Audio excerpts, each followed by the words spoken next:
Un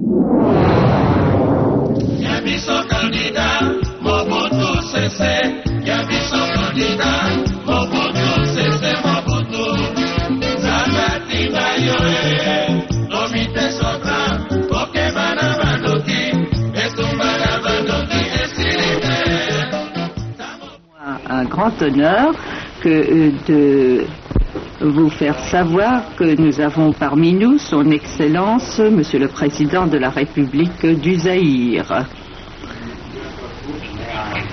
Et je prie Monsieur le chef du protocole de bien vouloir accompagner son Excellence, le général Mobutu Sese Seko Kuku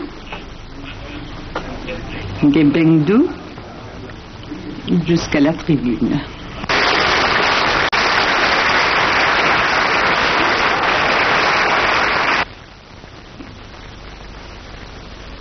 Monsieur le Président, je tiens tout d'abord à vous remercier de m'avoir donné l'occasion de prendre la parole à cette tribune. Je ne peux m'empêcher en outre de vous féliciter au nom des ressortissants des pays appelés communément du tiers-monde de votre brillante élection en qualité de président de l'Assemblée générale des Nations unies.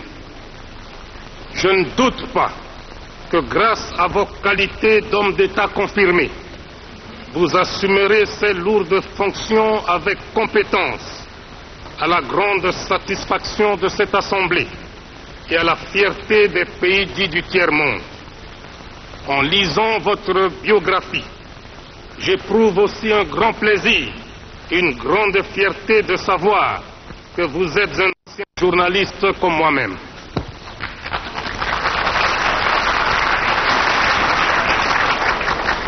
Monsieur le Président, Monsieur le Secrétaire général, Messieurs les ministres des Affaires étrangères et chefs de délégation, distingués invités, Mesdames, Messieurs, le peuple zaïrois, regroupé tout entier au sein du mouvement populaire de la Révolution, notre parti national, m'a chargé de présenter, à travers cette auguste assemblée, les remerciements des citoyennes zaïroises et des citoyens zaïrois à l'Organisation des Nations Unies. Si une infime minorité des pays membres de cette organisation avait refusé de participer à l'opération Congo à l'époque, la grande majorité a cependant mis spontanément des troupes à sa disposition ou est intervenue financièrement pour cette opération, ce qui a permis de maintenir la paix, l'unité et l'intégrité du territoire national. Aux uns et aux autres, à travers l'Organisation des Nations Unies, le Zaïre dit grand merci.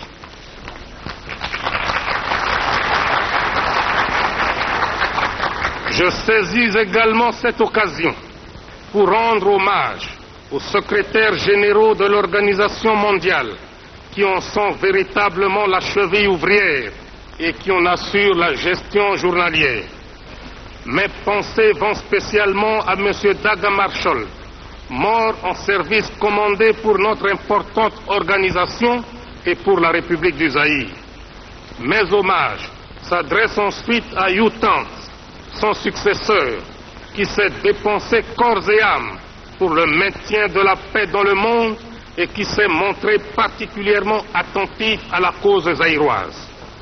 Je me félicite enfin de la désignation de M. Kurt Waldheim en qualité de secrétaire général de l'ONU, à qui je souhaite une carrière aussi brillante que fructueuse.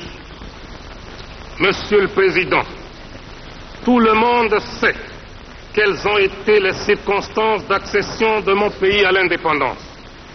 En 1960, le Zaïre, qui s'appelait alors Congo, s'est effondré en une nuit comme un château de cartes. Plusieurs experts en matière de colonisation avaient conclu hâtivement non seulement à une sorte d'incapacité congénitale du peuple zaïrois, mais également démontré par là que l'indépendance des pays neufs était une mauvaise opération.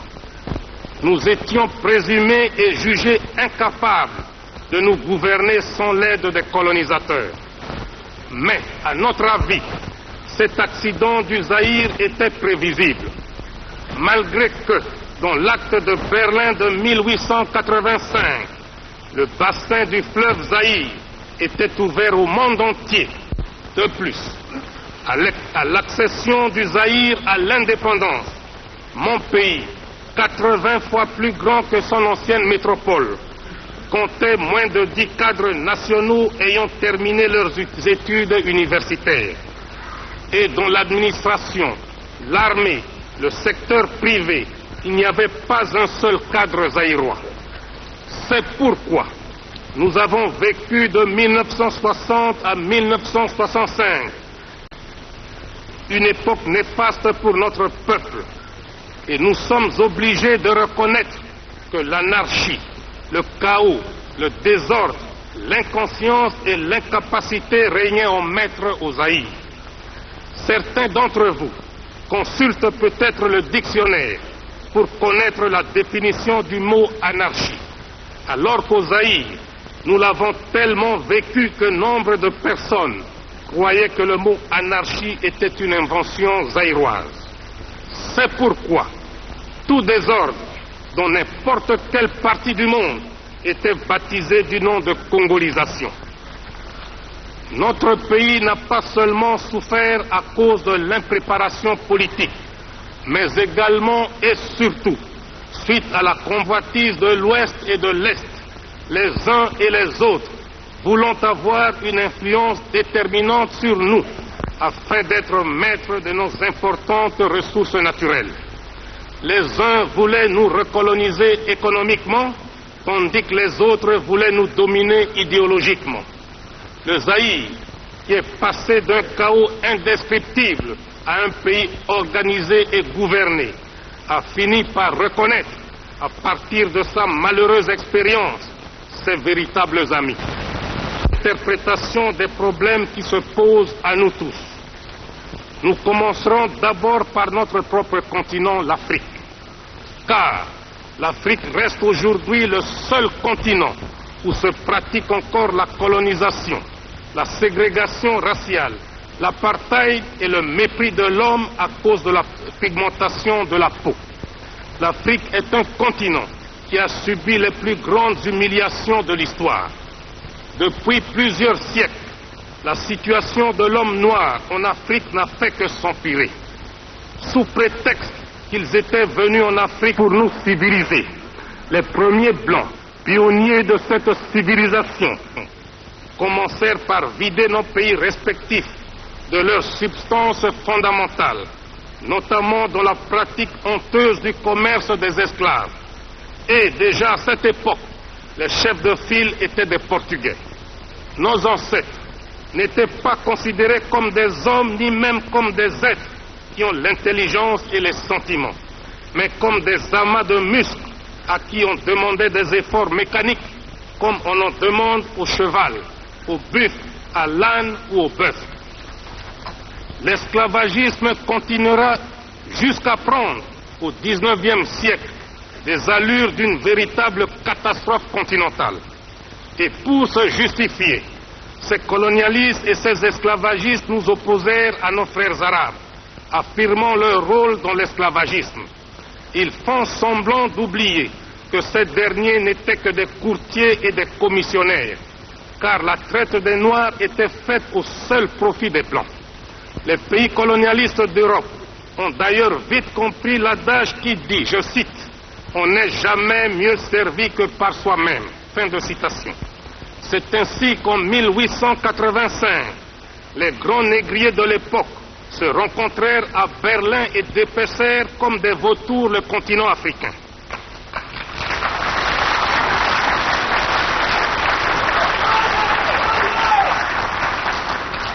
Il n'y aura plus de razzia esclavagiste qui leur coûtait cher.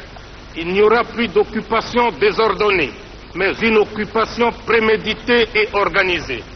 L'exploitation des Noirs n'est plus sporadique, mais elle devient systématique, permanente et définitive par l'appropriation pure et simple des territoires d'Afrique par ses négriers. Le noir n'a plus à échapper au razzia, car il perd tout simplement ses droits, sa patrie et sa liberté. Le processus de déshumanisation commence. Le noir doit abandonner sa personnalité, ses structures mentales et sociales, en un mot, son authenticité. Des arguments pseudo-scientifiques ne manquèrent pas pour justifier cette entreprise de déshumanisation tout en traitant le noir d'être inférieur. Car, disait-il, le colonisateur blanc était différent du colonisé noir, donc le blanc était supérieur au noir. Et pour perpétuer l'exploitation de l'homme noir par l'homme blanc, les colonisateurs se mirent à liquider systématiquement les traditions africaines, les langues africaines, la culture africaine. Bref, à abrutir complètement le noir, de façon à ce qu'il ne parle, ne pense, ne mange, ne s'habille, ne rit et ne respire que suivant le mode du blanc. Malgré les gigantesques moyens mis en œuvre pour asservir perpétuellement l'homme noir, les peuples blancs d'Europe n'ont pas pu éteindre la flamme de la liberté et de la dignité du noir d'Afrique. C'est ainsi qu'autour des années 1960, un sentiment irrésistible et irréversible de liberté s'empara de tous les peuples d'Afrique et provoqua la débandade dans les rangs des colonialistes qui n'y étaient pas préparés. L'homme noir brisa ses chaînes et dit non à son exploitation et à son aliénation par l'Occident. Un fruit ne tombe que quand il est mûr, mais devant l'ouragan et la tempête de l'histoire, mûr ou pas mûr, il tombe quand même. À partir de cette période,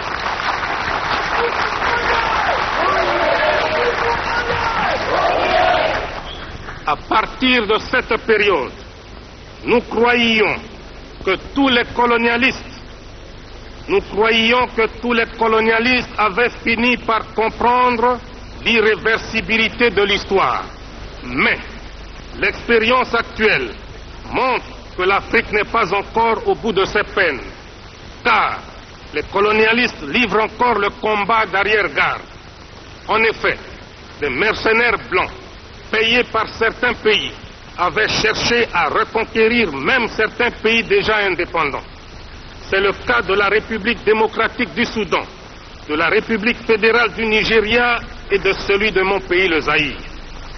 Dans la ville de Bukavu, à l'est du Zaïre, un mercenaire blanc venu d'Europe s'était proclamé sans rire président de la République du Zaïre.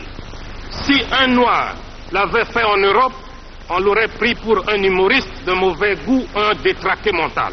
Mais, puisque c'était un blanc qui le faisait en Afrique, les colonialistes avaient mobilisé la presse, la radio et la télévision pour les mettre à son entière disposition, non seulement pour lui faire la publicité, mais aussi pour ridiculiser le chef de l'État du Zaïre que je suis, pourtant incontesté aussi bien dans les limites du territoire national que dans tous les pays représentés ici. Une telle provocation est pour moi une insulte intolérable que je ne peux pardonner. Au moment où je vous parle, la situation anachronique qui prévaut actuellement en Angola, en Rhodésie, au Mozambique, en Namibie, en Afrique du Sud, est impensable sans un soutien réel de certaines puissances occultes.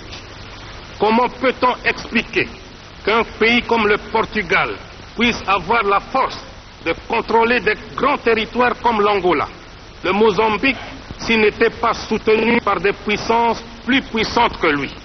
En effet, le Portugal est un pays économiquement, socialement et culturellement sous-développé, sans démocratie.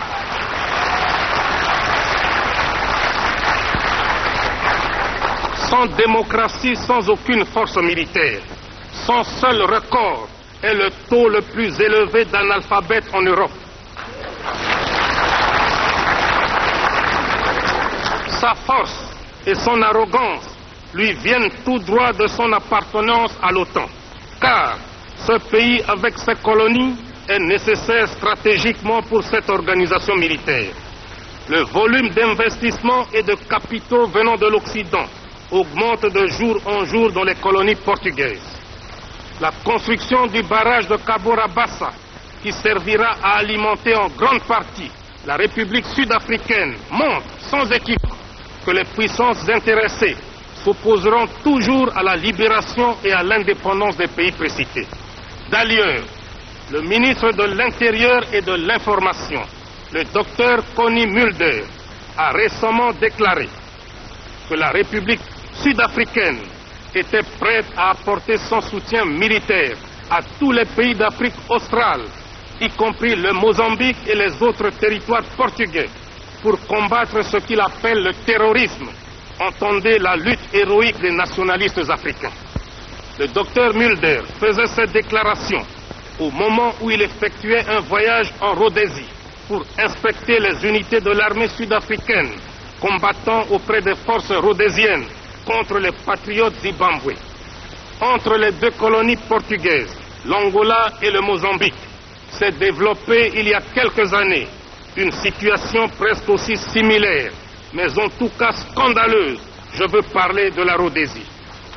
Un certain matin, nous avons appris par la presse qu'après plusieurs discussions secrètes entre le gouvernement de sa très gracieuse majesté britannique et les colons britanniques installés en Rhodésie, ceux-ci s'étaient rebellés contre leur gouvernement, leur pays et leur souveraine, et que les autorités de la Grande-Bretagne étaient incapables de faire changer d'avis leurs compatriotes d'Afrique. La Grande-Bretagne a comme devise « Dieu est mon droit », ce qui, je suppose, signifie que le rôle du gouvernement de ce pays est de faire régner la justice là où il en a l'autorité. En survolant l'histoire de ce grand peuple, on constate qu'il a largement justifié l'existence de cette devise et qu'il a même outrepassé la simple justice pour la confondre avec ce qu'il pouvait appeler le seul droit de la grande île. Pour s'en convaincre, il suffit de se rappeler d'innombrables mouvements de rébellion et d'indépendance si violemment matés par la Grande-Bretagne au cours de son histoire. Pour l'Afrique, l'exemple du Kenya est frappant. En effet, l'injustice du gouvernement britannique qui réservait à ses colons les meilleures terres de ce pays entraîna une révolution légitime des Mau Mau. Cette révolte fut sauvagement matée par une boucherie de près de 15 000 personnes. Le cas des États-Unis d'Amérique, qui ont vaillamment lutté pour conquérir l'indépendance, est trop connu pour être développé ici. Partout, au Kenya, aux Indes, en Guyane, à Chypre, à Aden, en Palestine, à Gibraltar, à Anguilla, la Grande-Bretagne a utilisé la force pour faire valoir son autorité. Partout, sauf, comme par hasard, en Rhodésie. Et pourtant, les Africains de Rhodésie, comptant sur la justice de ce grand pays, avaient fait confiance au gouvernement britannique. Mais, hélas, ils durent déchanter. C'est ainsi qu'un jour, 2000 manifestants noirs qui s'étaient nichés dans les arbres aux abords de l'aéroport de Salisbury pour accueillir le Premier ministre Harold Wilson, entonnaient une mélopée dont les paroles disaient, je cite, « Nous sommes des nègres, des orphelins de Rhodésie. Personne ne nous aide, personne ne nous aime. » Fin de citation. Les policiers blancs répondaient, je cite, « Laissez donc ces damnés simples, laissez-les remonter d'où ils viennent. » Fin de citation. Voilà pourquoi nous dénonçons le racisme. Il est prémédité, il est ignoble, il est inhumain. On a souvent parlé de sanctions économiques pour réduire la sécession en Rhodésie. Mais en réalité, la Grande-Bretagne protège son ami de l'OTAN, le Portugal. Et celui-ci protège à son tour ses amis colons britanniques de Rhodésie. Et ils arrivent paradoxalement, non pas à décourager les sécessionnistes, mais à asphyxier un pays indépendant, je cite la Zambie. La Grande-Bretagne, qui se considère comme le pays le plus traditionnellement démocratique, défenseur des libertés fondamentales et des droits légitimes de l'homme, accepte, tolère et implicitement soutient ces 200 000 sujets rebelles qui, contrairement aux règles élémentaires de la démocratie, maintiennent encore dans l'esclavage 4 millions de Noirs. La situation des territoires portugais et britanniques se prolonge jusqu'en Afrique du Sud. Ce pays est le seul sur cette terre des hommes où les Blancs ont élevé la ségrégation au niveau d'institutions. Et le terme apartheid n'existerait pas dans le langage humain si les Blancs n'étaient pas en Afrique du Sud. Au lieu d'être logiques avec eux-mêmes, en laissant les Blancs et les Noirs séparés, chaque groupe se développant de sa manière, les Blancs poussent leur barbarie en exploitant l'homme noir comme du temps de l'esclavagisme suranné. C'est ainsi que grâce à une main-d'œuvre quasi gratuite, 420 000 Noirs extraient à la main les 2/3 de la production mondiale de l'or au profit des Blancs. Et ces Noirs d'Afrique du Sud, n'ayant ni droit de grève, ni droit syndical, ni droit tout court, qui avaient demandé une augmentation dérisoire de leur salaire, tenant compte du cours mondial actuel de l'or, ont été purement, simplement et sauvagement abattus par les autorités sud-africaines. La République sud-africaine nargue l'Organisation des Nations Unies depuis plus de 20 ans sur le problème de la Namibie. Et la chose la plus grave que les racistes sud-africains font actuellement, c'est la balkanisation de ce grand territoire africain. Face à ce complot contre l'Afrique indépendante, 3 pays les plus directement visés essayent de coordonner leurs efforts afin d'assurer d'une part leur propre sécurité et d'autre part afin que les pays actuellement occupés soient libérés. J'en profite d'ailleurs pour rendre un vibrant hommage à mes frères Julius Nyerere et Kenneth Kaunda pour leur sagesse et leur détermination à la cause de la libération africaine. La mise en commun de nos moyens dans le cadre d'une conférence tripartite permanente permettra, j'en suis convaincu, la création d'un axe de dissuasion Kinshasa-Lusaka-Dar es Salaam. Tous ceux qui aiment l'Afrique doivent aider la Tanzanie, la Zambie et le Zaïre à assumer leurs responsabilités. Monsieur le Président, le Zaïre s'est associé à plusieurs reprises à d'autres États africains pour convaincre et persuader les racistes de l'Afrique australe de sortir de leur mauvais chemin, notamment par le manifeste de Lusaka. À cette attitude de bonne volonté, il nous a été opposé un mépris total. Aujourd'hui que nous avons la stabilité politique, économique et sociale, nous ne pouvons nous sentir heureux chez nous tant que nos frères d'Angola, de Mozambique, de Zimbabwe, d'Afrique du Sud et de Namibie ploient encore sous le joug des colonialistes portugais, des colons britanniques de Rhodésie et des racistes sud-africains. D'ailleurs, le Zaïre est le trait d'union entre plusieurs pays de l'Afrique centrale. Il est entouré de pays francophones, anglophones, lusophones, arabophones. Frantz Fanon ne disait-il pas que l'Afrique a la forme d'un revolver dont la gâchette est placée au Zaïre? En conséquence,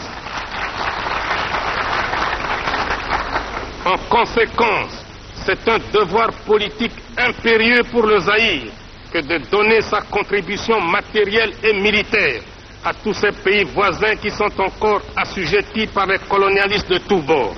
Aussi, les filles et les fils du Zaïre m'ont-ils chargé de vous dire qu'à partir de maintenant, le Zaïre tout entier est mobilisé pour combattre tous les racistes et colonialistes de l'Afrique australe. S'il faut mettre le doigt sur la gâchette du revolver Afrique de Frantz Fanon, le Zaïre est prêt à prendre toutes ses responsabilités. Tous les pays.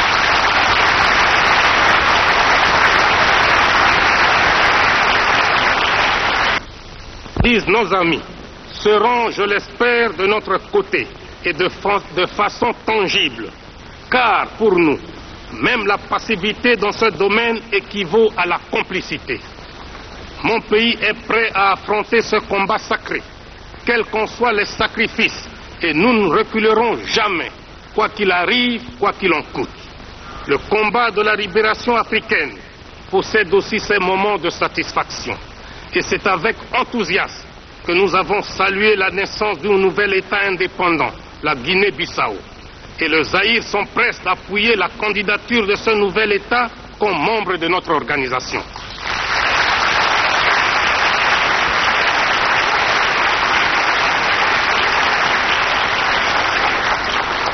Il est évident que le Portugal se sent diminué par cette nouvelle victoire de l'Afrique, car malgré son appartenance à l'OTAN, malgré la quantité d'armes et de troupes pour maintenir la Guinée-Bissau sous sa coupe, les filles et les fils de ce pays viennent de bouter hors de leur territoire national le colonialiste portugais.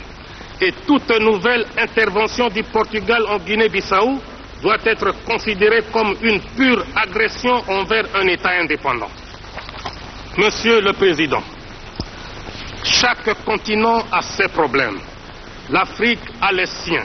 C'est la situation que je viens de vous décrire.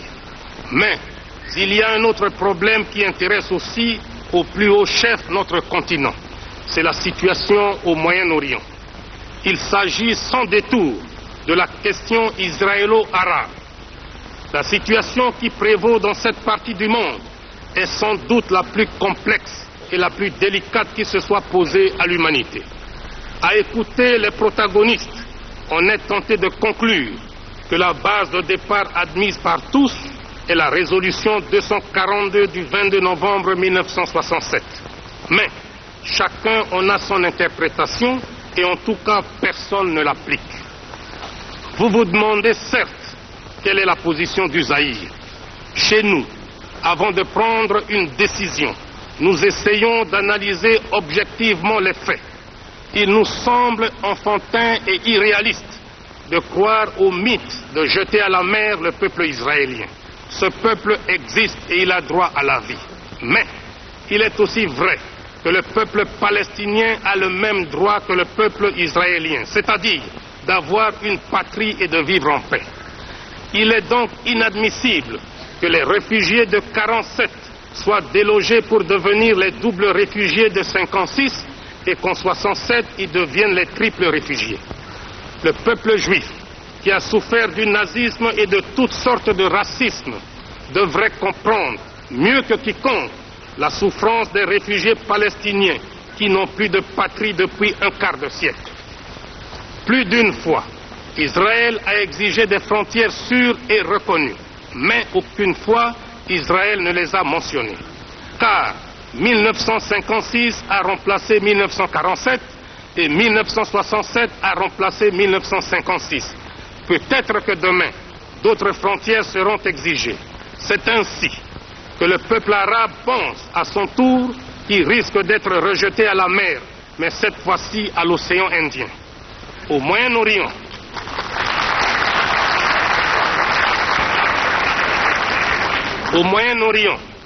il existe trois sortes de réflexes. Le réflexe de la peur pour le peuple israélien, le réflexe du désespoir pour le peuple palestinien, le réflexe d'humiliation pour le peuple arabe. Voilà, à notre avis, comment le problème est posé. Ces derniers temps, quand un pays africain prend une décision souveraine dans le conflit israélo-arabe, les autorités israéliennes déclarent que cette décision vient purement et simplement des pays arabes et qui pisait que les dirigeants africains ont reçu en échange une somme d'argent pour prendre une telle décision. De telles déclarations sont graves et injurieuses. Par ailleurs, on ne peut manquer de s'étonner de la visite que le ministre de l'Intérieur et de l'Information de l'Afrique du Sud raciste, le Dr Connie Mulder, vient d'effectuer en Israël. Ce fait nous donne beaucoup à réfléchir quant à l'orientation de la politique africaine d'Israël et partant de l'avenir de ses relations avec l'Afrique indépendante. Le Zaïre, qui se trouve à l'heure du choix, doit dissiper l'équivoque et lever une sorte d'ambiguïté à cause de sa vocation africaine. Par conséquent, le Zaïre doit choisir entre un pays ami, Israël, et un pays frère, l'Égypte. Or, entre un ami et un frère, le choix est clair. Et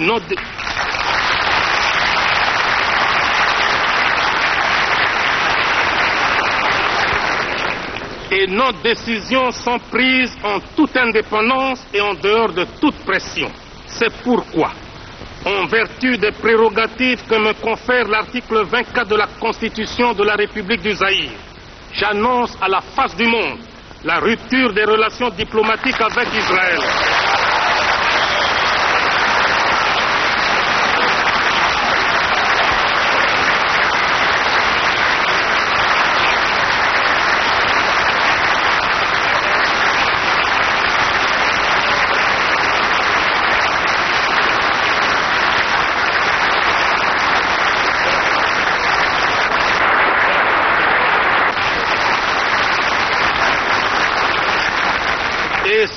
et ce jusqu'à la récupération par l'Égypte et d'autres pays arabes concernés de leurs territoires actuellement occupés.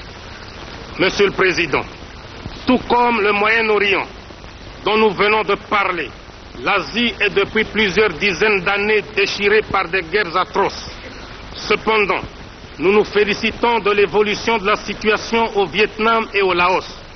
Et à ce sujet, il faut reconnaître honnêtement le courage politique du président des États-Unis d'Amérique et de son gouvernement pour avoir compris qu'une victoire militaire était impossible malgré les moyens mis en œuvre. En ce qui concerne le Cambodge, nous croyons que ce qui est valable pour le Vietnam et le Laos doit aussi l'être pour ce pays. Je souhaite ardemment au peuple cambodgien de retrouver rapidement la paix intérieure. Quant au problème coréen, la République du Zaïre entretient d'excellents rapports avec les deux entités, celle du Nord et celle du Sud, qui se partagent les suffrages du peuple coréen. C'est pourquoi nous suggérons à tous les membres de notre organisation de s'abstenir de toute action tendant à élargir le fossé entre les deux, mais plutôt de les aider à suivre la voie qu'elles se sont librement choisies, c'est-à-dire celle de la réunification. En attendant, on peut les admettre comme observatrices, et si la voie de l'unité que nous souhaitons vivement réussit, il va de soi qu'on se trouverait devant une seule nation coréenne représentée par une seule délégation. Et si, hélas, la voie actuellement recherchée n'aboutissait pas, il faudrait se rendre également à l'évidence et admettre deux délégations comme nous venons de le faire pour les deux Allemagnes. Le Zaïre estime que l'entrée des deux Allemagnes aux Nations Unies est une contribution au maintien de la paix dans le monde.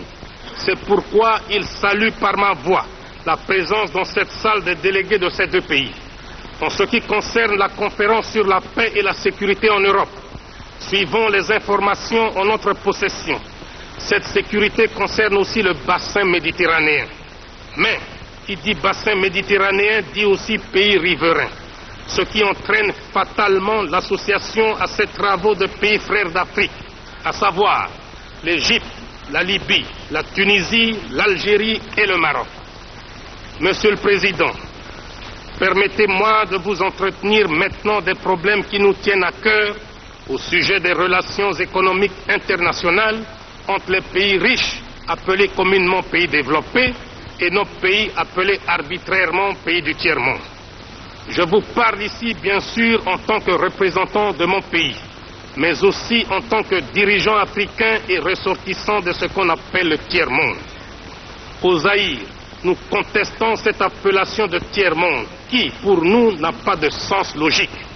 Car, si on veut lui trouver une définition économique, c'est-à-dire parler de pays à système capitaliste qui constitue une catégorie et de pays à système collectiviste qui en constitue une autre, cela voudrait dire que tous les autres ne sont ni capitalistes ni collectivistes, ce qui n'est pas tout à fait exact sous l'angle économique, car certains pays dits du tiers-monde suivent soit le système capitaliste, soit le système collectiviste.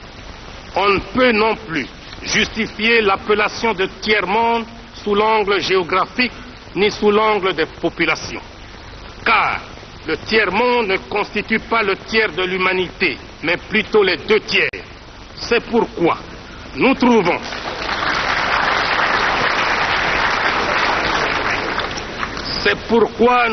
qu'en fait, le terme de tiers-monde s'accompagne d'une idée de mépris.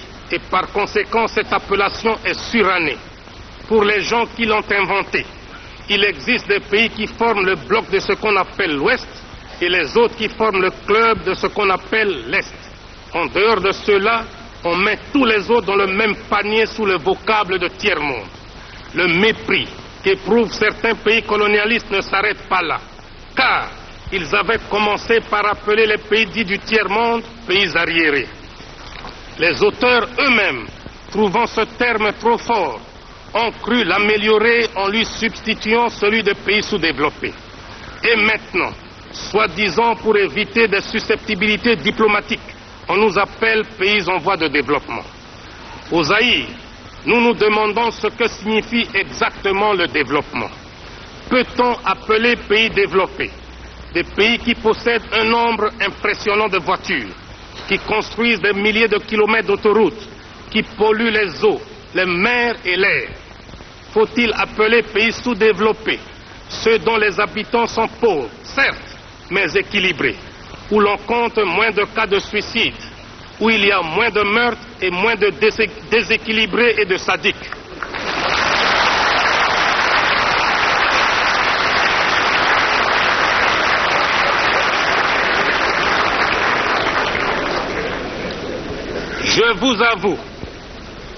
Je vous avoue que je n'ai jamais considéré le Zaïre, mon pays, comme sous-développé, car mon peuple est discipliné, travailleur, digne et fier, alors que les pays qui se disent développés sont le théâtre de désordres sociaux, de grèves sauvages. C'est pourquoi nous préférons au terme de développement celui d'équipement.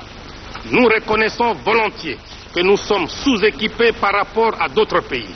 Et c'est d'ailleurs comme cela que les spécialistes de l'économie occidentale l'entendent quand ils veulent bien l'avouer. Les États-Unis d'Amérique se trouvent à la tête du club des 10 pays les plus riches du monde. Ils l'ont prouvé en débarquant les premiers un homme sur la Lune. Mais on ne dit jamais que les 9 autres sont sous-développés par rapport aux États-Unis.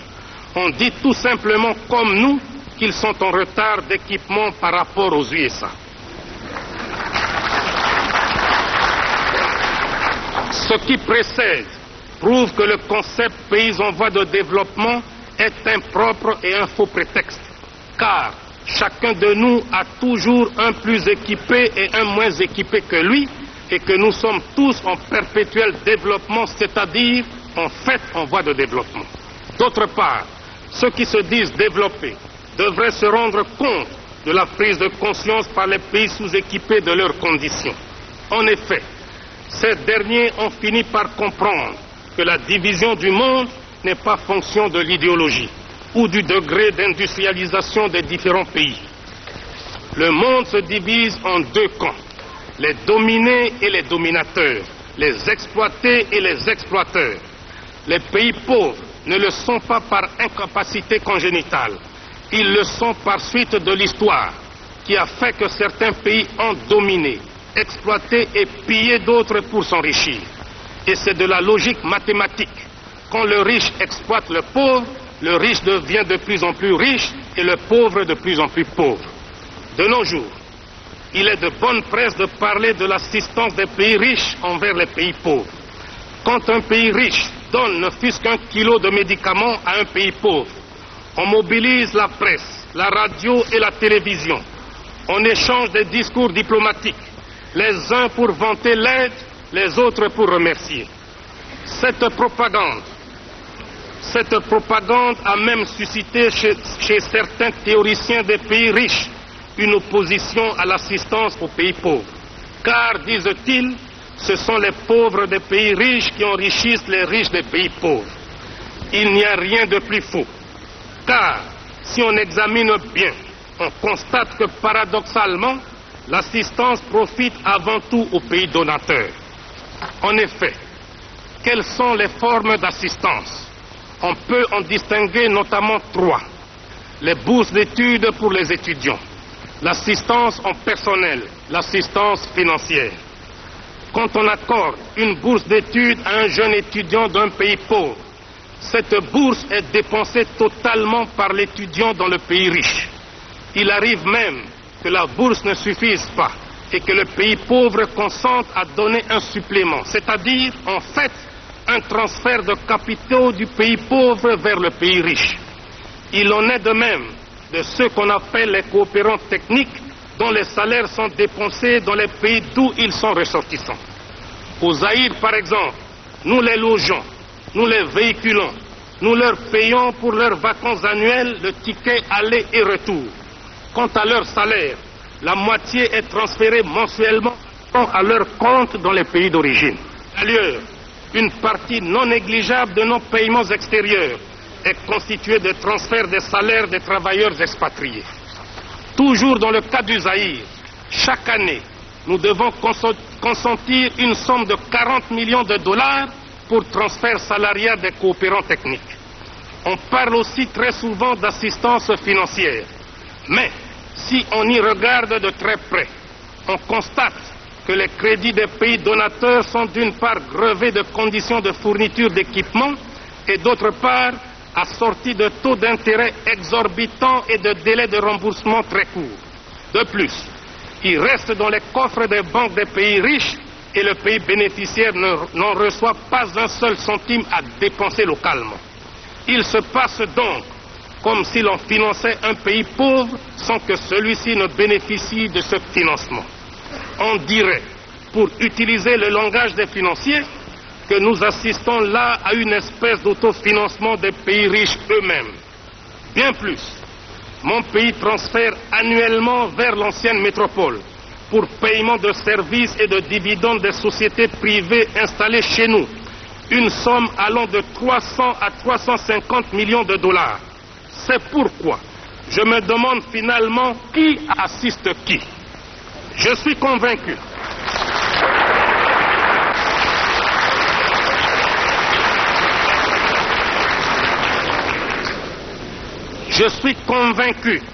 que dans ce domaine précis, nous ne parlons pas le même langage.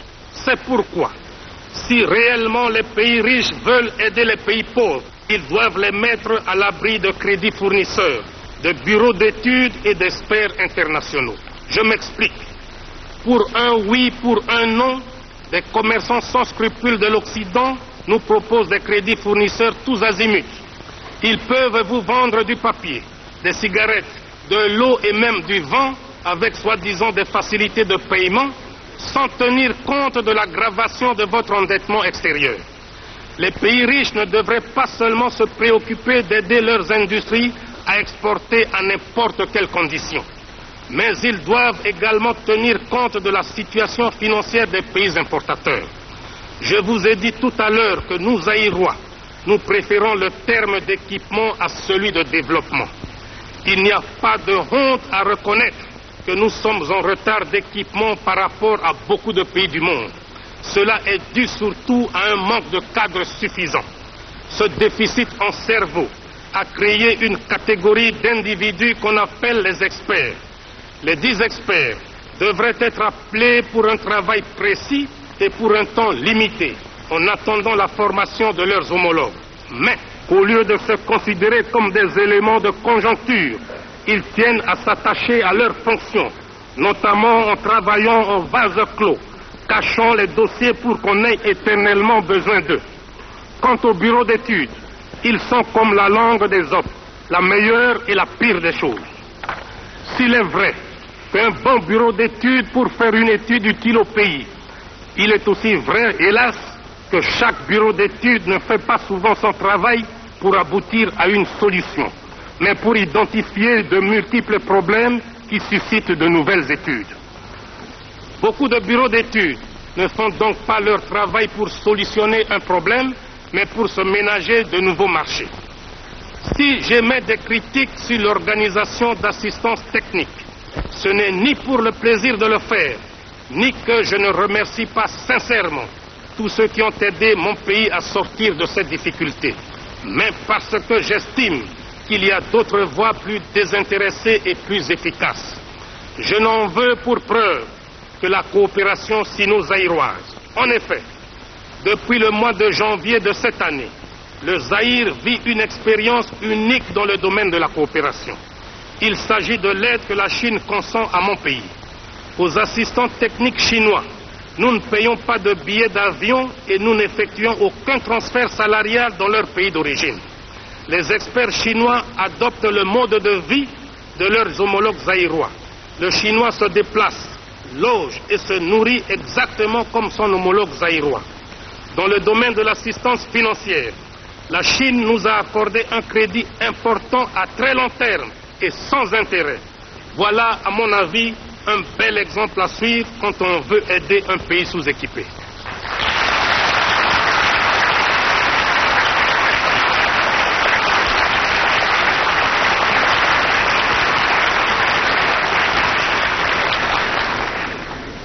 Nous devons avoir toujours présent à l'esprit que le monde se trouve à la croisée des chemins. il n'est plus divisé par l'idéologie, même pas tellement par les races ni par la géographie politique, mais par des moyens économiques.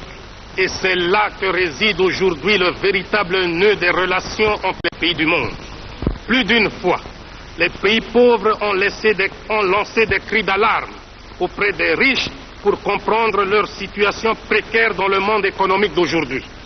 Le dernier sommet des pays non alignés à Alger, dont le compte-rendu sera donné à cette tribune par le président en exercice, Boumedienne d'Algérie, a souligné sans équivoque le danger de laisser persister une telle situation d'une injustice flagrante. Nous avons plus d'une fois dénoncé le scandale de la détérioration des termes de l'échange, et certains théoriciens de l'Occident, pour se donner une conscience tranquille, essaient de démontrer que la qualité des produits finis a augmenté, alors que les matières premières étaient restées les mêmes, que donc il est logique que les produits élaborés se vendent beaucoup plus cher que les matières premières. De telles théories dénotent une mauvaise foi manifeste. Prenons un exemple. Dans la constitution d'un repas, on peut avoir de la viande, des légumes, des fruits, du café, du thé. On peut considérer que ces produits n'ont pas beaucoup changé depuis des années. Mais les prix des produits des pays riches, la viande par exemple, galopent dans des proportions inquiétantes, tandis que le café et le thé restent toujours sujets à des fluctuations permanentes. Le caoutchouc que nous produisons est moins cher que ce qu'il coûtait il y a 20 ans, tandis que les pneus que nous achetons n'ont jamais cessé d'augmenter de prix. Le pétrole produit par les pays sous-équipés se vend moins cher que l'eau minérale produite par les pays équipés.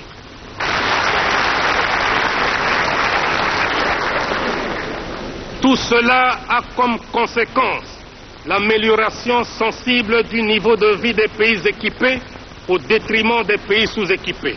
C'est ainsi qu'à titre d'exemple, les paysans des montagnes du Kivu qui cultivent le thé sont toujours pieds nus, alors que les responsables de Lipton qui commercialisent le thé zaïrois se prélassent dans les meilleurs palaces du monde.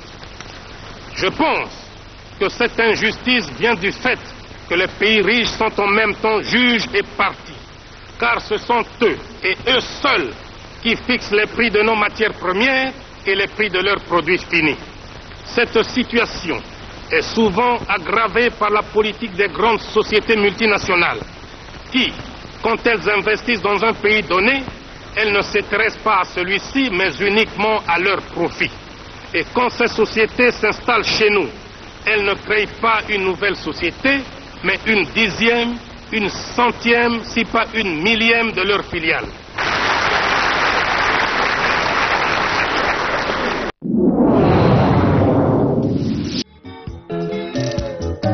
Yabiso candidat, Mobutu cessé. Yabiso candidat, Mobutu cessé, Mobutu. Zabati Bayoe, Lomite Sotra, Kokebana Bandoki, Estumbana Bandoki, Esirite. Tamo Boko retenir candidat Mobutu. Otala Nabino, Nabino, Namisoy, Mobutu. Bandoki Basirite. Janvier Tina, mois de mars, conscientisation. Yabiso candidat, Mobutu cessé. Yabiso candidat, Mobutu cessé, Mobutu.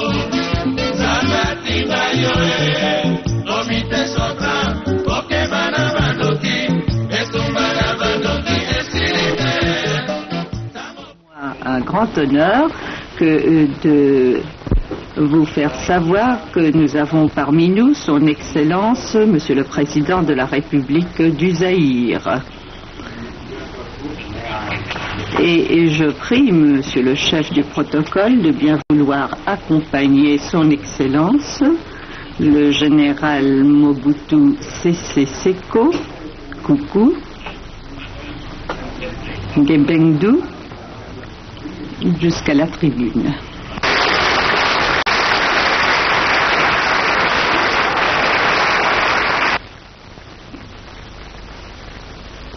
Monsieur le Président, Je tiens tout d'abord à vous remercier de m'avoir donné l'occasion de prendre la parole à cette tribune. Je ne peux m'empêcher en outre de vous féliciter au nom des ressortissants des pays appelés communément du tiers-monde de votre brillante élection en qualité de président de l'Assemblée générale des Nations unies. Je ne doute pas que grâce à vos qualités d'homme d'État confirmé, vous assumerez ces lourdes fonctions avec compétence, à la grande satisfaction de cette Assemblée et à la fierté des pays dits du tiers-monde. En lisant votre biographie, j'éprouve aussi un grand plaisir et une grande fierté de savoir que vous êtes un ancien journaliste comme moi-même.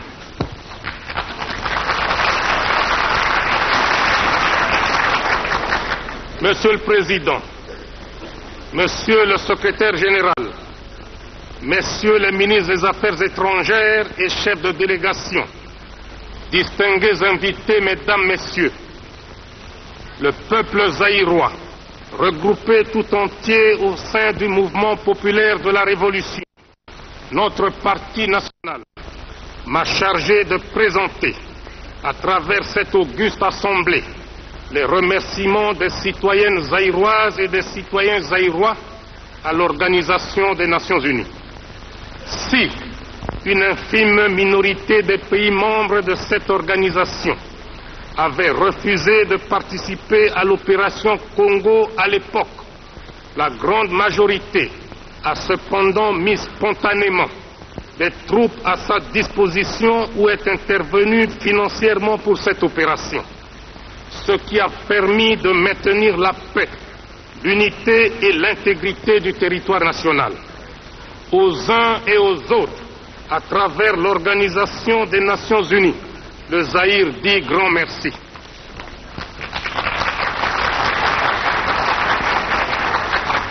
Je saisis également cette occasion pour rendre hommage aux secrétaires généraux de l'Organisation mondiale qui en sont véritablement la cheville ouvrière et qui en assurent la gestion journalière. Mes pensées vont spécialement à M. Daga Marshall, mort en service commandé pour notre importante organisation et pour la République du Zaïre. Mes hommages s'adressent ensuite à U Thant, son successeur, qui s'est dépensé corps et âme pour le maintien de la paix dans le monde et qui s'est montré particulièrement attentif à la cause zaïroise. Je me félicite enfin de la désignation de M. Kurt Waldheim en qualité de secrétaire général de l'ONU, à qui je souhaite une carrière aussi brillante que fructueuse. Monsieur le Président, tout le monde sait quelles ont été les circonstances d'accession de mon pays à l'indépendance. En 1960, le Zaïre, qui s'appelait alors Congo, s'est effondré en une nuit comme un château de cartes. Plusieurs experts en matière de colonisation avaient conclu hâtivement non seulement à une sorte d'incapacité congénitale du peuple zaïrois, mais également démontré par là que l'indépendance des pays neufs était une mauvaise opération. Nous étions présumés et jugés incapables de nous gouverner sans l'aide des colonisateurs. Mais, à notre avis, cet accident du Zaïre était prévisible, malgré que, dans l'acte de Berlin de 1885, le bassin du fleuve Zaïre était ouvert au monde entier. De plus, à l'accession du Zaïre à l'indépendance, mon pays, 80 fois plus grand que son ancienne métropole, comptait moins de 10 cadres nationaux ayant terminé leurs études universitaires, et dont l'administration, l'armée, le secteur privé, il n'y avait pas un seul cadre zaïrois. C'est pourquoi nous avons vécu de 1960 à 1965 une époque néfaste pour notre peuple, et nous sommes obligés de reconnaître que l'anarchie, le chaos, le désordre l'inconscience et l'incapacité régnaient en maître au Zaïre. Certains d'entre vous consultent peut-être le dictionnaire pour connaître la définition du mot anarchie, alors qu'au Zaïre, nous l'avons tellement vécu que nombre de personnes croyaient que le mot anarchie était une invention zaïroise. C'est pourquoi tout désordre dans n'importe quelle partie du monde était baptisé du nom de congolisation. Notre pays n'a pas seulement souffert à cause de l'impréparation politique, mais également et surtout suite à la convoitise de l'Ouest et de l'Est, les uns et les autres voulant avoir une influence déterminante sur nous afin d'être maîtres de nos importantes ressources naturelles. Les uns voulaient nous recoloniser économiquement, tandis que les autres voulaient nous dominer idéologiquement. Le Zaïre, qui est passé d'un chaos indescriptible à un pays organisé et gouverné, a fini par reconnaître, à partir de sa malheureuse expérience, ses véritables amis. Interprétation des problèmes qui se posent à nous tous. Nous commencerons d'abord par notre propre continent, l'Afrique. Car l'Afrique reste aujourd'hui le seul continent où se pratique encore la colonisation, la ségrégation raciale, l'apartheid et le mépris de l'homme à cause de la pigmentation de la peau. L'Afrique est un continent qui a subi les plus grandes humiliations de l'histoire. Depuis plusieurs siècles, la situation de l'homme noir en Afrique n'a fait que s'empirer. Sous prétexte qu'ils étaient venus en Afrique pour nous civiliser, les premiers blancs, pionniers de cette civilisation, commencèrent par vider nos pays respectifs de le gouvernement de sa très gracieuse majesté britannique et les colons britanniques installés en Rhodésie. Ceux-ci s'étaient rebellés contre leur gouvernement, leur pays et leur souveraine, et que les autorités de la Grande-Bretagne étaient incapables de faire changer d'avis leurs compatriotes d'Afrique. La Grande-Bretagne a comme devise « Dieu est mon droit », ce qui, je suppose, signifie que le rôle du gouvernement de ce pays est de faire régner la justice là où il en a l'autorité. En survolant l'histoire de ce grand peuple, on constate qu'il a largement justifié l'existence de cette devise et qu'il a même outrepassé la simple justice pour la confondre avec ce qu'il pouvait appeler le seul droit de la grande île. Pour s'en convaincre, il suffit de se rappeler d'innombrables mouvements de rébellion et d'indépendance si violemment matés par la Grande-Bretagne au cours de son histoire. Pour l'Afrique, l'exemple du Kenya est frappant. En effet, l'injustice du gouvernement britannique qui réservait à ses colons les meilleures terres de ce pays entraîna une révolution légitime des Mau Mau. Cette révolte fut sauvagement matée par une boucherie de près de 15 000 personnes. Le cas des États-Unis d'Amérique, qui ont vaillamment lutté pour conquérir l'indépendance, est trop connu pour être développé ici. Partout, au Kenya, aux Indes, en Guyane, à Chypre, à Aden, en Palestine, à Gibraltar, à Anguilla, la Grande-Bretagne a utilisé la force pour faire valoir son autorité. Partout, sauf, comme par hasard, en Rhodésie. Et pourtant, les Africains de Rhodésie, comptant sur la justice de ce grand pays, avaient fait confiance au gouvernement britannique. Mais, hélas, ils durent déchanter.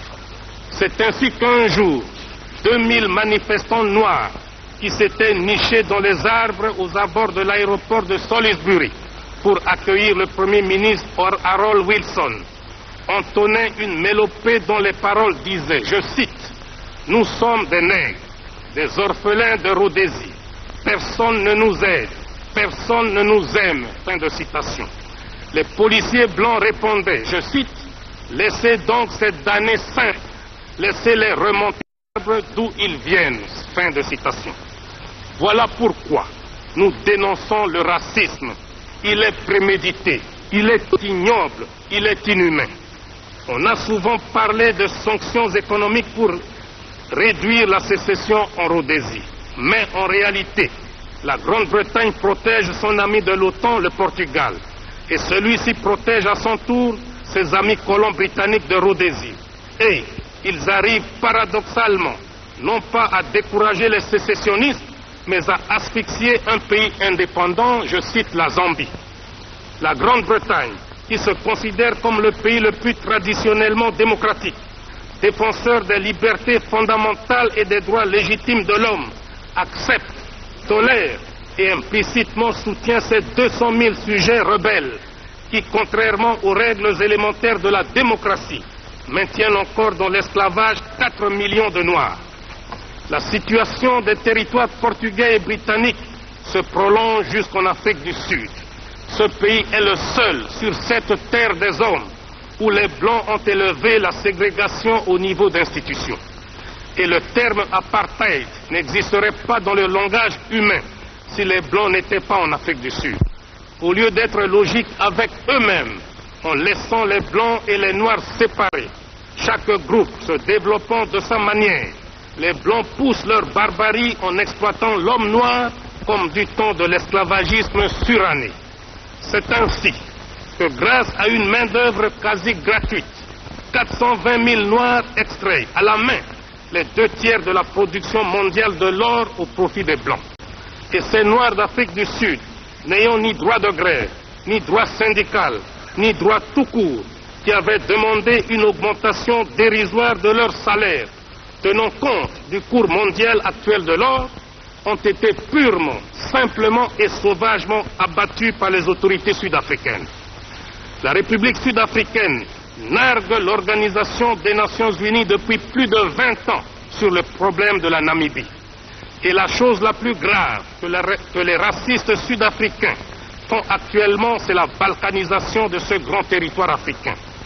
Face à ce complot contre l'Afrique indépendante, 3 pays les plus directement visés essayent de coordonner leurs efforts afin d'assurer d'une part leur propre sécurité et d'autre part afin que les pays actuellement occupés soient libérés.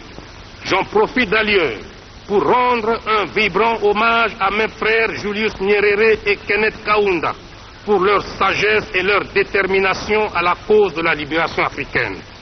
La mise en commun de nos moyens dans le cadre d'une conférence tripartite permanente permettra, j'en suis convaincu, la création d'un axe de dissuasion Kinshasa-Lusaka-Dar es Salaam. Tous ceux qui aiment l'Afrique doivent aider la Tanzanie, la Zambie et le Zaïre à assumer leurs responsabilités.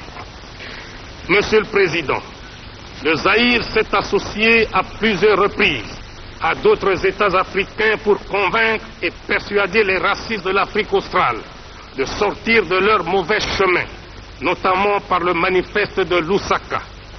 À cette attitude de bonne volonté, il nous a été opposé un mépris total.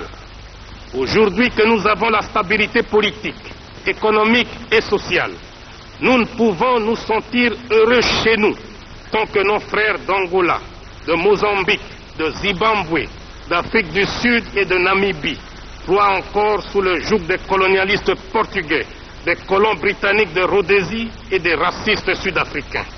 D'ailleurs, le Zaïre est le trait d'union entre plusieurs pays de l'Afrique centrale. Il est entouré de pays francophones, anglophones, lusophones, arabophones. Frantz Fanon ne disait-il pas que l'Afrique a la forme d'un revolver dont la gâchette est placée au Zaïre? En conséquence,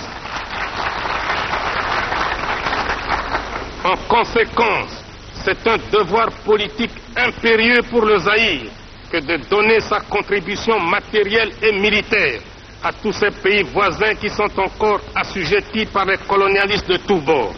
Aussi, les filles et les fils du Zaïre m'ont-ils chargé de vous dire qu'à partir de maintenant, le Zaïre tout entier est mobilisé pour combattre tous les racistes et colonialistes de l'Afrique australe. S'il faut mettre le doigt sur la gâchette du revolver Afrique de Frantz Fanon, le Zaïre est prêt à prendre toutes ses responsabilités. Tous les pays.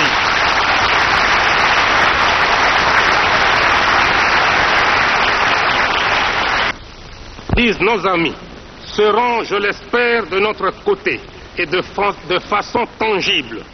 Car pour nous, Même la passivité dans ce domaine équivaut à la complicité. Mon pays est prêt à affronter ce combat sacré, quels qu'en soient les sacrifices, et nous ne reculerons jamais, quoi qu'il arrive, quoi qu'il en coûte. Le combat de la libération africaine pour aussi pays riverains, ce qui entraîne fatalement l'association à ces travaux de pays frères d'Afrique, à savoir l'Égypte, la Libye, la Tunisie, l'Algérie et le Maroc. Monsieur le Président, permettez-moi de vous entretenir maintenant des problèmes qui nous tiennent à cœur au sujet des relations économiques internationales entre les pays riches, appelés communément pays développés, et nos pays appelés arbitrairement pays du tiers-monde. Je vous parle ici, bien sûr, en tant que représentant de mon pays, mais aussi en tant que dirigeant africain et ressortissant de ce qu'on appelle le tiers-monde. Au Zaïre, nous contestons cette appellation de tiers-monde qui, pour nous, n'a pas de sens logique.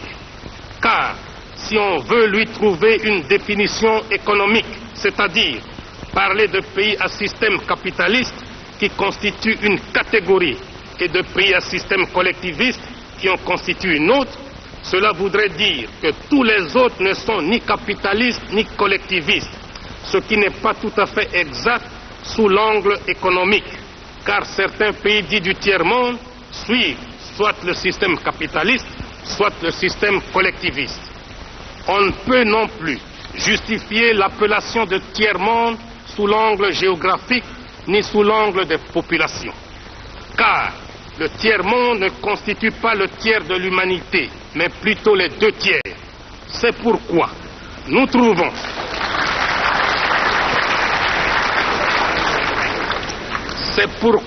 trouvons qu'en fait, le terme de tiers-monde s'accompagne d'une idée de mépris, et par conséquent, cette appellation est surannée. Pour les gens qui l'ont inventée, il existe des pays qui forment le bloc de ce qu'on appelle l'Ouest, et les autres qui forment le club de ce qu'on appelle l'Est. En dehors de cela, on met tous les autres dans le même panier sous le vocable de tiers-monde. Le mépris qu'éprouvent certains pays colonialistes ne s'arrête pas là, car ils avaient commencé par appeler les pays dits du tiers-monde pays arriérés. Les auteurs eux-mêmes, trouvant ce terme trop fort, ont cru l'améliorer en lui substituant celui de pays sous-développés. Et maintenant, soi-disant pour éviter des susceptibilités diplomatiques, on nous appelle pays en voie de développement. Au Zaïre, nous nous demandons ce que signifie exactement le développement. Peut-on appeler pays développés des pays qui possèdent un nombre impressionnant de voitures, qui construisent des milliers de kilomètres d'autoroutes, qui polluent les eaux, les mers et l'air? Faut-il appeler pays sous-développés ceux dont les habitants sont pauvres, certes, mais équilibrés, où l'on compte moins de cas de suicide, où il y a moins de meurtres et moins de déséquilibrés et de sadiques?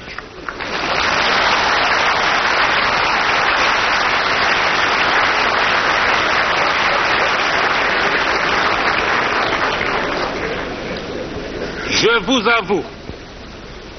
vous avoue que je n'ai jamais considéré le Zaïre, mon pays, comme sous-développé, car mon peuple est discipliné, travailleur, digne et fier, alors que les pays qui se disent développés sont le théâtre de désordres sociaux, de grèves sauvages. C'est pourquoi nous préférons au terme de développement celui d'équipement. Nous reconnaissons volontiers que nous sommes sous-équipés par rapport à d'autres pays. Et c'est d'ailleurs comme cela que les spécialistes de l'économie occidentale l'entendent quand ils veulent bien l'avouer. Les États-Unis d'Amérique se trouvent à la tête du club des 10 pays les plus riches du monde. Ils l'ont prouvé en débarquant les premiers un homme sur la Lune. Mais on ne dit jamais que les 9 autres sont sous-développés par rapport aux États-Unis. On dit tout simplement comme nous qu'ils sont en retard d'équipement par rapport aux USA. Ce qui précède prouve que le concept pays en voie de développement est impropre et un faux prétexte, car chacun de nous a toujours un plus équipé et un moins équipé que lui, et que nous sommes tous en perpétuel développement, c'est-à-dire en fait en voie de développement. D'autre part, ceux qui se disent développés devrait se rendre compte de la prise de conscience par les pays sous-équipés de leurs conditions. En effet, ces derniers ont fini par comprendre que la division du monde n'est pas fonction de l'idéologie ou du degré d'industrialisation des différents pays. Le monde se divise en deux camps, les dominés et les dominateurs, les exploités et les exploiteurs. Les pays pauvres ne le sont pas par incapacité congénitale, ils le sont par suite de l'histoire qui a fait que certains pays ont dominé, exploité et pillé d'autres pour s'enrichir. Et c'est de la logique mathématique. Quand le riche exploite le pauvre, le riche devient de plus en plus riche et le pauvre de plus en plus pauvre. De nos jours, il est de bonne presse de parler de l'assistance des pays riches envers les pays pauvres. Quand un pays riche donne ne fût-ce qu'un kilo de médicaments à un pays pauvre, on mobilise la presse, la radio et la télévision. On échange des discours diplomatiques, les uns pour vanter l'aide, les autres pour remercier. Cette propagande a même suscité chez certains théoriciens des pays riches une opposition à l'assistance aux pays pauvres. Car, disent-ils, ce sont les pauvres des pays riches qui enrichissent les riches des pays pauvres. Il n'y a rien de plus faux. Car, si on examine bien, on constate que paradoxalement, l'assistance profite avant tout aux pays donateurs. En effet, quelles sont les formes d'assistance? On peut en distinguer notamment trois. Les bourses d'études pour les étudiants, l'assistance en personnel, l'assistance financière. Quand on accorde une bourse d'études à un jeune étudiant d'un pays pauvre, cette bourse est dépensée totalement par l'étudiant dans le pays riche. Il arrive même que la bourse ne suffise pas et que le pays pauvre consente à donner un supplément, c'est-à-dire, en fait, un transfert de capitaux du pays pauvre vers le pays riche. Il en est de même de ceux qu'on appelle les coopérants techniques, dont les salaires sont dépensés dans les pays d'où ils sont ressortissants. Au Zaïre, par exemple, nous les logeons, nous les véhiculons, nous leur payons pour leurs vacances annuelles le ticket aller et retour. Quant à leur salaire, la moitié est transférée mensuellement à leur compte dans les pays d'origine. D'ailleurs, une partie non négligeable de nos paiements extérieurs est constituée de transferts des salaires des travailleurs expatriés. Toujours dans le cas du Zaïre, chaque année, nous devons consentir une somme de 40 millions de dollars pour transfert salarial des coopérants techniques. On parle aussi très souvent d'assistance financière. Mais si on y regarde de très près, on constate que les crédits des pays donateurs sont d'une part grevés de conditions de fourniture d'équipements et d'autre part assortis de taux d'intérêt exorbitants et de délais de remboursement très courts. De plus, il reste dans les coffres des banques des pays riches et le pays bénéficiaire n'en reçoit pas un seul centime à dépenser localement. Il substance fondamentale, notamment dans la pratique honteuse du commerce des esclaves. Et déjà à cette époque, les chefs de file étaient des Portugais. Nos ancêtres n'étaient pas considérés comme des hommes, ni même comme des êtres qui ont l'intelligence et les sentiments, mais comme des amas de muscles à qui on demandait des efforts mécaniques, comme on en demande au cheval, au buffle, à l'âne ou au bœuf. L'esclavagisme continuera jusqu'à prendre, au XIXe siècle, des allures d'une véritable catastrophe continentale. Et pour se justifier, ces colonialistes et ces esclavagistes nous opposèrent à nos frères arabes, affirmant leur rôle dans l'esclavagisme. Ils font semblant d'oublier que ces derniers n'étaient que des courtiers et des commissionnaires, car la traite des Noirs était faite au seul profit des Blancs. Les pays colonialistes d'Europe ont d'ailleurs vite compris l'adage qui dit, je cite, « On n'est jamais mieux servi que par soi-même ». Fin de citation. C'est ainsi qu'en 1885, les grands négriers de l'époque se rencontrèrent à Berlin et dépecèrent comme des vautours le continent africain.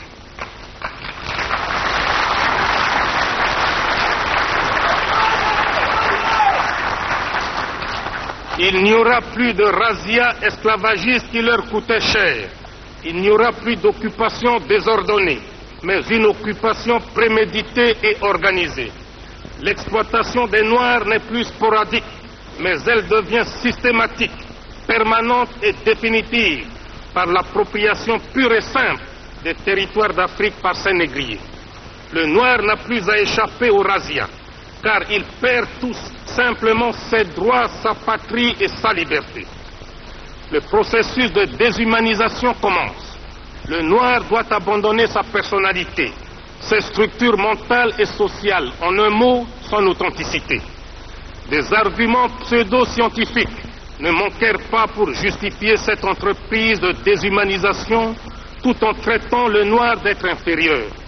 Car, disait-il, le colonisateur blanc était différent du colonisé noir, donc le blanc était supérieur au noir.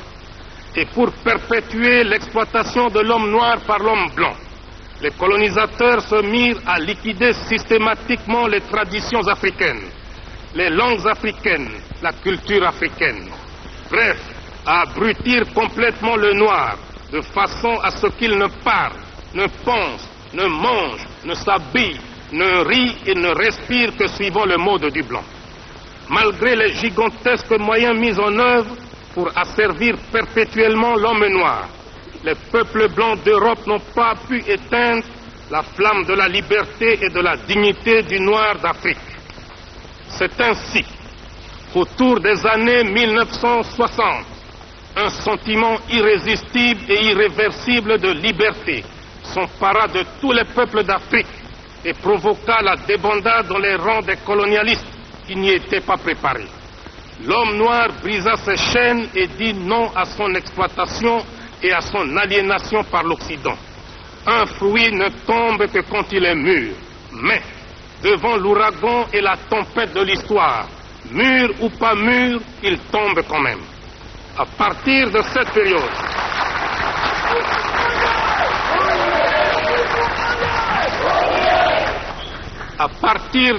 période, nous croyions que tous les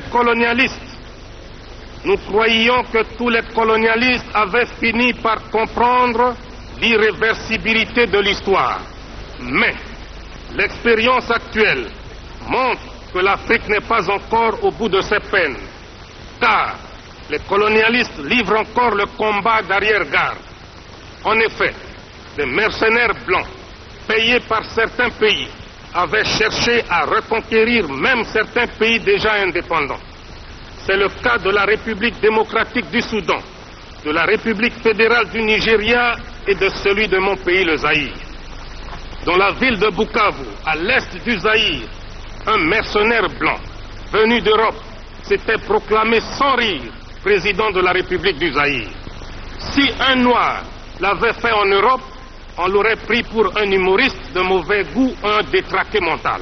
Mais, puisque c'était un blanc qui le faisait en Afrique, les colonialistes avaient mobilisé la presse, la radio et la télévision pour les mettre à son entière disposition, non seulement pour lui faire la publicité, mais aussi pour ridiculiser le chef de l'État du Zaïre que je suis, pourtant incontesté aussi bien dans les limites du territoire national que dans tous les pays représentés ici. Une telle provocation est pour moi une insulte intolérable que je ne peux pardonner. Au moment où je vous parle, la situation anachronique qui prévaut actuellement en Angola, en Rhodésie, au Mozambique, en Namibie, en Afrique du Sud, est impensable sans un soutien réel de certaines puissances occultes. Comment peut-on expliquer qu'un pays comme le Portugal puisse avoir la force de contrôler des grands territoires comme l'Angola, le Mozambique, s'il n'était pas soutenu par des puissances plus puissantes que lui? En effet, le Portugal est un pays économiquement, socialement et culturellement sous-développé, sans démocratie.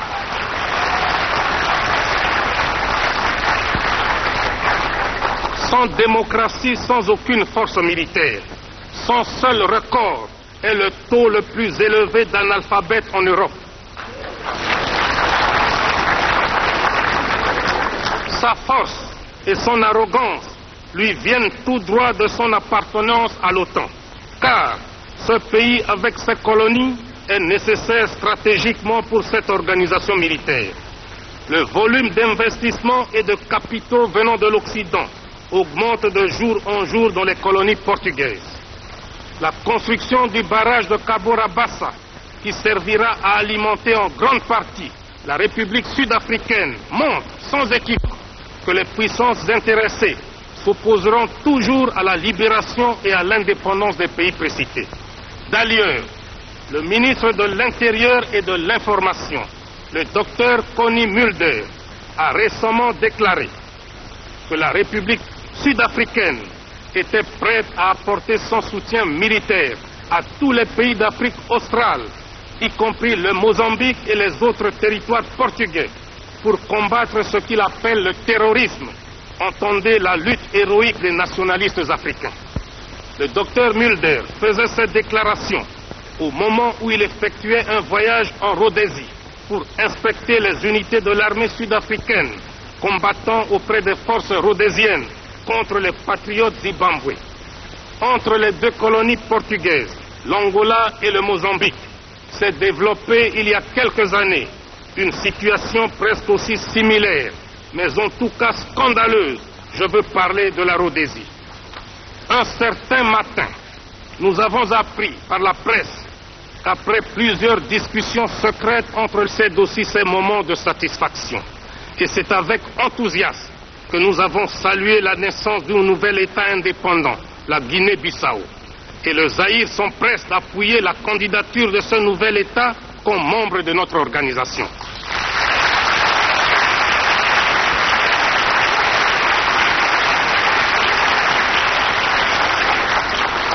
Il est évident que le Portugal se sent diminué par cette nouvelle victoire de l'Afrique, car malgré son appartenance à l'OTAN, malgré la quantité d'armes et de troupes pour maintenir la Guinée-Bissau sous sa coupe, les filles et les fils de ce pays viennent de bouter hors de leur territoire national le colonialiste portugais. Et toute nouvelle intervention du Portugal en Guinée-Bissau doit être considérée comme une pure agression envers un État indépendant. Monsieur le Président, chaque continent a ses problèmes. L'Afrique a les siens. C'est la situation que je viens de vous décrire. Mais il y a un autre problème qui intéresse aussi au plus haut chef notre continent. C'est la situation au Moyen-Orient. Il s'agit sans détour de la question israélo-arabe. La situation qui prévaut dans cette partie du monde est sans doute la plus complexe et la plus délicate qui se soit posée à l'humanité. À écouter les protagonistes, on est tenté de conclure que la base de départ admise par tous est la résolution 242 du 22 novembre 1967. Mais chacun en a son interprétation et en tout cas personne ne l'applique. Vous vous demandez certes quelle est la position du Zaïre. Chez nous, avant de prendre une décision, nous essayons d'analyser objectivement les faits. Il nous semble enfantin et irréaliste de croire au mythe de jeter à la mer le peuple israélien. Ce peuple existe et il a droit à la vie. Mais il est aussi vrai que le peuple palestinien a le même droit que le peuple israélien, c'est-à-dire d'avoir une patrie et de vivre en paix. Il est donc inadmissible que les réfugiés de 47 soient délogés pour devenir les doubles réfugiés de 56 et qu'en 67 ils deviennent les triples réfugiés. Le peuple juif, qui a souffert du nazisme et de toutes sortes de racisme, devrait comprendre mieux que quiconque la souffrance des réfugiés palestiniens qui n'ont plus de patrie depuis un quart de siècle. Plus d'une fois, Israël a exigé des frontières sûres et reconnues, mais aucune fois Israël ne les a mentionnées. Car 1956 a remplacé 1947 et 1967 a remplacé 1956. Peut-être que demain, d'autres frontières seront exigées. C'est ainsi que le peuple arabe pense à son tour qu'il risque d'être rejeté à la mer, mais cette fois-ci à l'océan Indien. Au Moyen-Orient,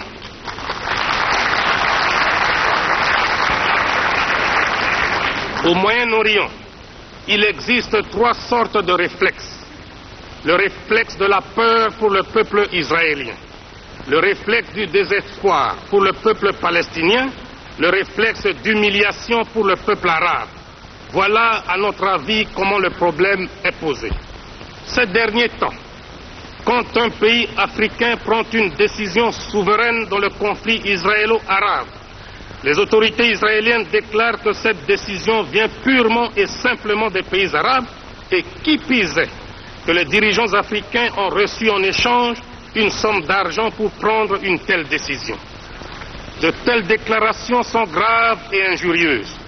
Par ailleurs, on ne peut manquer de s'étonner de la visite que le ministre de l'Intérieur et de l'Information de l'Afrique du Sud raciste, le Dr Connie Mulder, vient d'effectuer en Israël.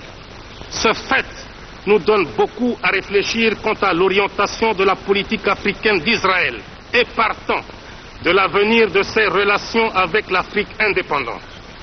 Le Zaïre, qui se trouve à l'heure du choix, doit dissiper l'équivoque et lever une sorte d'ambiguïté à cause de sa vocation africaine. Par conséquent, le Zaïre doit choisir entre un pays ami, Israël, et un pays frère, l'Égypte. Or, entre un ami et un frère, le choix est clair. Et nos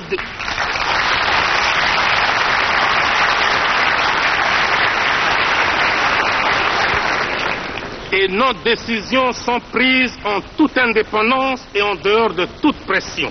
C'est pourquoi, en vertu des prérogatives que me confère l'article 24 de la Constitution de la République du Zaïre, j'annonce à la face du monde la rupture des relations diplomatiques avec Israël.